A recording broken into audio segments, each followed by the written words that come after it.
I hit this issue today, and here is the quick fix that solved it. If you're looking to add your bank account to Klarna for easy transfers, follow these steps. Step 1. Open the Klarna app. Launch the Klarna app on your device. Make sure you are logged into your account to access all features. Step 2. Navigate to payment methods. Once you're in the app, go to the Settings or Accounts section. Look for the option labeled Payment Methods or Bank Accounts. Step 3. Select Add Bank Account. In the Payment Methods section, find and select the Add Bank Account option. This will prompt you to enter your bank details.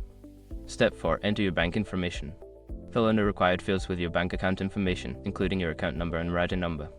Double check for accuracy to avoid errors. Note, if you enter an incorrect routing number, your bank may reject the transfer. Step 5. Confirm and save. After entering your information, review it and click the Confirm or Save button to finalize the addition of your bank account. You should receive a confirmation message. Now you're all set to make transfers using Klarna. If you have any questions or run into issues, feel free to reach out for help. Happy shopping!